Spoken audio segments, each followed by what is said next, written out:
ಎಲ್ಲರಿಗೂ ನಮಸ್ಕಾರ. ಇಂದು 6ನೇ ತರಗತಿ ಮಕ್ಕಳು ಪ್ರಾರ್ಥನಾ ಸಮಯದ ಚಟುವಟಿಕೆಯ ಸಚೇತನ ಕಾರ್ಯಕ್ರಮವನ್ನು ಮಾಡುತ್ತಿದ್ದೇವೆ. ನಾವು ನಿಮಗೆ ಒಂದು ಚಿಕ್ಕ ಖಂಡದ ಪ್ರವಾಸವನ್ನು ಮಾಡಿಸುತ್ತಿದ್ದೇವೆ. ನಮ್ಮ ಪ್ರವಾಸ ಯಾವ ಖಂಡಕ್ಕೆ ಗೊತ್ತಾ?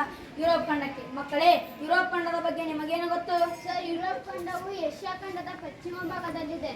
ಇದು ವಿಸ್ತೀರ್ಣದಲ್ಲಿ ಚಿಕ್ಕದಾದರೂ ಬಹಳಷ್ಟು ದೇಶಗಳನ್ನು ಹೊಂದಿರುವ ಖಂಡವಾಗಿದೆ. ಬಹಳ ಚೆನ್ನಾಗಿ. ಯುರೋಪ್ನ ದೇಶಗಳ ಬಗ್ಗೆ ನಿಮಗೇನು ಗೊತ್ತು? ಯುರೋಪ್ ಖಂಡದಲ್ಲಿ ಸುಮಾರು 44 ದೇಶಗಳಿವೆ. ಅವುಗಳಲ್ಲಿ France, Germany, Italy, Spain, England ಪ್ರಮುಖ ದೇಶಗಳಿವೆ.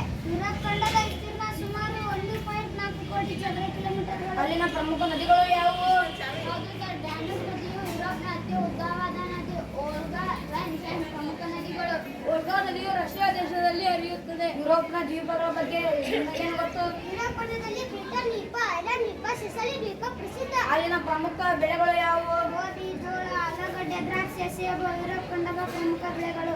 ಯುರೋಪ್ ಖಂಡದ ಕೆಲವು ವಿಶೇಷತೆಗಳು. ಇದು ವಿಕಸಿತ ಖಂಡ. ಇಲ್ಲಿ ತಂತ್ರಜ್ಞಾನ ಮತ್ತು ಶಿಕ್ಷಣ ಉನ್ನತ ಮಟ್ಟದಲ್ಲಿದೆ.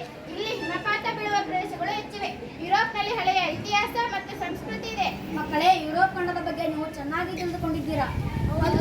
ಯುರೋಪ್ ಖಂಡ ನಮಗೆ ತುಂಬಾ ಆಸಕ್ತಿದಾಯಕವಾಗಿದೆ. ಈ ಚಿಕ್ಕ ಸ್ಕಿಟ್ ಮೂಲಕ ಯುರೋಪ್ ಖಂಡದ ಪರಿಚಯ ನಿಮಗೆ ಇಷ್ಟವಾಯಿತೆಂದು ಭಾವಿಸುತ್ತೇವೆ. ಧನ್ಯವಾದಗಳು.